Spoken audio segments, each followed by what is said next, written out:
ଏକ କଳିଙ୍ଗ ଯୁଦ୍ଧ କେବେ ଘଟିଥିଲା? ଖ୍ରୀଷ୍ଟପୂର୍ବ 250, ଖ୍ରୀଷ୍ଟପୂର୍ବ 261, ଖ୍ରୀଷ୍ଟପୂର୍ବ 300, ଖ୍ରୀଷ୍ଟପୂର୍ବ 200। ଏହାର ଉତ୍ତର ଖ୍ରୀଷ୍ଟପୂର୍ବ 261। 2 କଳିଙ୍ଗ ଯୁଦ୍ଧ କେଉଁ ରାଜା ଲଢ଼ିଥିଲେ? ଚନ୍ଦ୍ରଗୁପ୍ତ, ବିନ୍ଦୁସାର, ଅଶୋକ, ହର୍ଷବର୍ଦ୍ଧନ। ଏହାର ଉତ୍ତର ଅଶୋକ। 3 କଳିଙ୍ଗ କେଉଁ ରାଜ୍ୟ ସହିତ ସମ୍ବନ୍ଧିତ? ବିହାର, ଓଡ଼ିଶା, ପଶ୍ଚିମବଙ୍ଗ, ଆନ୍ଧ୍ରପ୍ରଦେଶ। ଏହାର ଉତ୍ତର ଓଡ଼ିଶା। 4 କଳିଙ୍ଗ ଯୁଦ୍ଧ ପରେ ଅଶୋକ କେଉଁ ଧର୍ମ ଗ୍ରହଣ କରିଥିଲେ? ହିନ୍ଦୁ ଧର୍ମ, ବୌଦ୍ଧ ଧର୍ମ, ଜୈନ ଧର୍ମ, ଶିଖ ଧର୍ମ। ଏହାର ଉତ୍ତର ବୌଦ୍ଧ ଧର୍ମ। 5 କଳିଙ୍ଗ ଯୁଦ୍ଧ ପରେ ଅଶୋକ କେଉଁ ଉପାଧି ଗ୍ରହଣ କରିଥିଲେ? ବିଜୟୀ ଅଶୋକ, ଦେବାନମ୍ପିୟଦସୀ, ସମ୍ରାଟ ଅଶୋକ, ଧର୍ମାଶୋକ। ଏହାର ଉତ୍ତର ଧର୍ମାଶୋକ। 6 କଳିଙ୍ଗ ଯୁଦ୍ଧରେ କେତେ ଲୋକ ମରିଥିବା ଉଲ୍ଲେଖ କରାଯାଇଛି? 10,000, 50,000, 1,00,000, 1,50,000। ଏହାର ଉତ୍ତର 1,00,000। 7 କଳିଙ୍ଗ ଯୁଦ୍ଧ କାହାଙ୍କ ଅଭିଲେଖରେ ମିଳିଥାଏ? ହର୍ଷ, ଅଶୋକ, ଚାଣକ୍ୟ, ସ୍କନ୍ଦଗୁପ୍ତ। ଏହାର ଉତ୍ତର ଅଶୋକ। 8 କଳିଙ୍ଗ ଯୁଦ୍ଧ ପରେ ଅଶୋକ କେଉଁ ନୀତି ଅନୁସାରେ ଶାସନ ଚଳାଇଥିଲେ? ଧର୍ମନୀତି, ଅର୍ଥନୀତି, ସାମ୍ରାଜ୍ୟ ନୀତି, ସାମରିକ ନୀତି। ଏହାର ଉତ୍ତର ଧର୍ମନୀତି। 9 କଳିଙ୍ଗ ଯୁଦ୍ଧ ପରେ ଅଶୋକ କାହାଙ୍କୁ ନିଯୁକ୍ତ କରିଥିଲେ? ମନ୍ତ୍ରୀ, ଧର୍ମ ମହାମାତ୍ର, ସେନାପତି, ଉପରାଜ୍ୟପାଳ। ଏହାର ଉତ୍ତର ଧର୍ମ ମହାମାତ୍ର। 10 କଳିଙ୍ଗ ଯୁଦ୍ଧର ମୁଖ୍ୟ କାରଣ କ'ଣ ନଥିଲା?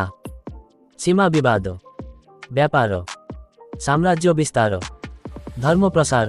ଏହାର ଉତ୍ତର ସାମ୍ରାଜ୍ୟ ବିସ୍ତାର। 11 ଅଶୋକ ବୌଦ୍ଧ ଧର୍ମ କାହାଙ୍କ ପ୍ରଭାବରେ ଗ୍ରହଣ କରିଥିଲେ? ଉପଗୁପ୍ତ, ମହାକଶ୍ୟପ, ବୁଦ୍ଧଘୋଷ, ଋଷି କଶ୍ୟପ। ଏହାର ଉତ୍ତର ଉପଗୁପ୍ତ। 12 କଳିଙ୍ଗ ଯୁଦ୍ଧ କେଉଁ ନଦୀ କୂଳରେ ହୋଇଥିଲା?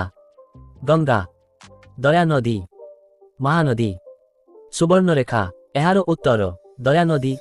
13 କଳିଙ୍ଗ ଯୁଦ୍ଧରେ କଳିଙ୍ଗ ପକ୍ଷରେ କେଉଁ ସେନା ଶକ୍ତି ପ୍ରସିଦ୍ଧ ଥିଲା? ଘୋଡ଼ା ସେନା, ପାଦାଟି ସେନା, ନୌସେନା, ହାତୀ ସେନା। ଏହାର ଉତ୍ତର ନୌସେନା। 14 କଳିଙ୍ଗ ଯୁଦ୍ଧ ପରେ ଅଶୋକ କେଉଁ ଯୁଦ୍ଧ ନୀତି ବନ୍ଦ କରିଥିଲେ?